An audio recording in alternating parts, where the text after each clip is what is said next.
Dahil nga sa kamakailan na ginawang OFW caravan ng DMW at ng OWA dito sa Dubai para makakuha ang mga OFW dito sa UAE ng mga government documents at IDs kagaya ng OWA card, national ID at iba pa na hindi nga gaano naging successful dahil nga dinumog ng mga OFW dahil mas marami ang pumunta ng mga nag-walk-in kaysa mga naka-pre-register. Kaya marami ang hindi na-accommodate, lalo na sa mga kumukuha ng OFW e-card or ng OWA e-card. Kaya nag-decide ang DMW at ang OWA na iwanan ang printer ng OWA e-card sa Polo Dubai or Migrant Workers Office Dubai. At yun nga guys ang sinubukan ko at pumunta ako sa Migrant Workers Office Dubai para kumuha ng OWA e-card.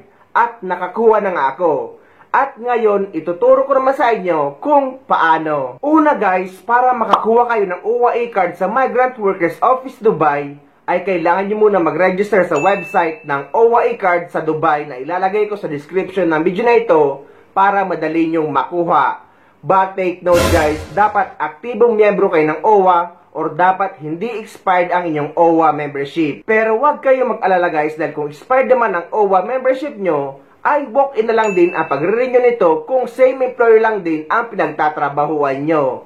Kailangan nyo lang magdala ng inyong kontrata, Emirates ID at any proof of employment kagaya ng Certificate of Employment, pay slip at iba pa. At 92 dirham para sa membership ng OWA. Ngunit kung active member pa kayo ng OWA at hindi pa expired ang OWA membership nyo, ay hindi nyo kailangan ang mga yan dahil Emirates ID lang din ang hinahanap sa Migrant Workers Office Dubai kapag punta nyo. At hindi naman tinatanong kung taga saang Emirates kayo. Kaya pati ang mga taga Abu Dhabi at iba pang mga taga Emirates ay pwede makapunta dito basta nakapag-register kayo. So para makapag-register na kayo para sa inyong OWA e-card, ay kailangan nyo pumasok sa link or sa website ng OWA e-card Dubai na ilalagay ko sa description ng video na ito. At pagpasok nyo sa website ay ito ang lalabas. At dito naman ay makikita nyo na dyan na nakalagay ay OWA Dubai.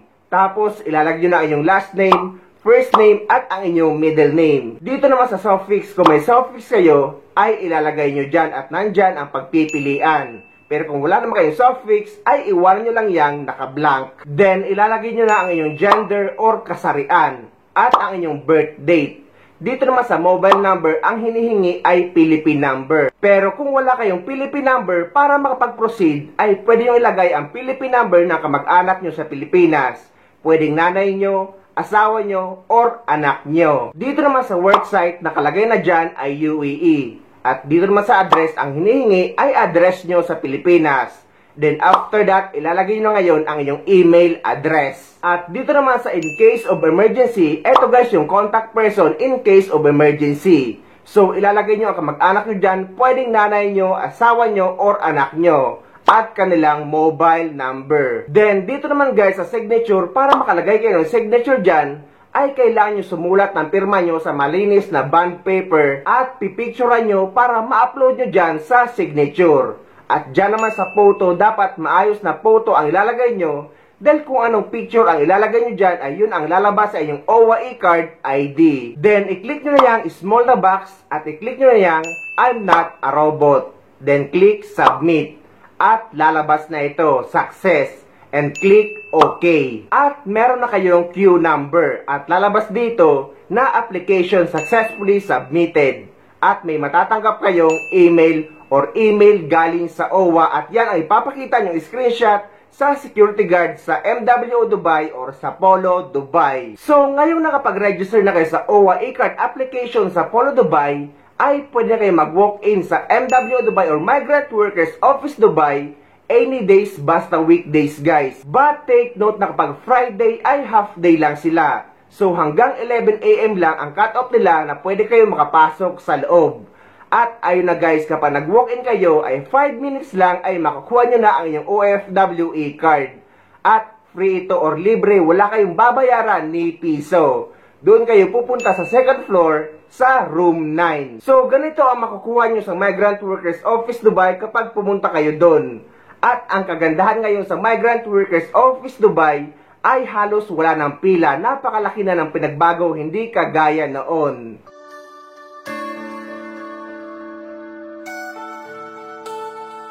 Tell me, my baby, what you looking for? If it's the stars in the night sky, I can show you more. To look up into the sky and pray for something, maybe it's you and I. And that's all I'm saying, give these things some time. We're on our way to somewhere. 'Cause baby, with you I'd go anywhere. Baby, with you I'd go anywhere. Baby, with you I'd go anywhere. Baby, with you I'd go anywhere. You warm me like the sun right now. Nangako ang Department of Migrant Workers o DMW na lalo pang paiigtingin ang serbisyo para sa mga overseas Filipino workers o OFW sa pamamagitan ng mas epektibo at digitalisadong sistema. Ito'y kasunod ng isinagawang OFW Serbisyo Caravan sa Dubai kung saan libo-libong OFW ang dumagsa. Ngunit marami pa rin ang hindi napagsibihan ng iba't ibang ahensya ng gobyerno. Narito ang balita ni Cherry Lai. Kinilala ni Migrant Workers Secretariat Leo Kakdak ang mga hamon at aral mula sa ginanap na OFW Serbisyo Caravan sa Dubai World Trade Center noong Agosto 3, 2025 na umabot sa punto ng crowd overflow dahil sa dagsa ng mga OFW na nais mag-avail ng iba't ibang serbisyo ng gobyerno. Dahil dito, humingi ng paumanhin si Kakdak sa mga hindi na asikaso at tiniyak na babalik ang DMW na may mas pinahusay na sistema.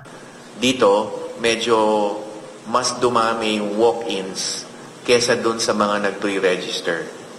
So, ayun nga, that caused a lot of queuing dun sa World Trade Center. So we apologize, no? I extend our hand of apology to those who were not served on that day. Ipinangako din ng kalihim na isusulong ang mas malawak na digitalization efforts bukod pa sa face-to-face sa pagbabalik ng Serbisyo Caravan sa Dubai. By way of example, sa DMW, we had engaged at least 2 firms to help us out. No? Yung one is yung data flow. We are pilot testing a system with data flow where purely online yung contract verification transaction. Sa kabila ng mga hamon, nakapagtala ang isang araw na caravan ng kabuang 11,569 na transaksyon para sa 5,928 OFWs bilang bahagi ng One Country Team approach ng administrasyon na layong magbigay ng proteksyon, kapangyarihan at mas madaling akses sa mga programa ng gobyerno sa abroad. Kabilang sa mga pinakamataong serbisyo sa caravan ay ang OWA membership at renewal e-card issuance, PSA at National ID registration, PhilHealth at Pag-ibig contribution payments, SSS inquiries at iba pang transaksyon. Ipinaliwanag ni Kakdak na mananatiling bahagi ng serbisyo ang in-person transactions lalo na sa mga prosesong nangangailangan ng biometrics tulad ng National ID registration at legal document issuance mula sa Public Attorney's Office. Susunod namang tutungo ang OFW Serbisyo Caravans sa Jeddah at Al-Khobar sa Saudi Arabia ngayong Agosto, Shanghai sa Setyembre at Rome, Italy sa Oktubre. So ayun guys, sana may nakuha kayong idea at sana nakatulong ang video na ito sa inyo. At sa mga hindi pa dyan nakasubscribe sa channel ko, please don't forget to subscribe my YouTube channel and please click the notification bell para lagi kayo updated sa mga upcoming videos na gagawin ko tungkol sa mga updates sa ating mga OFW. Mula dito sa Dubai, maraming salamat. See you next time.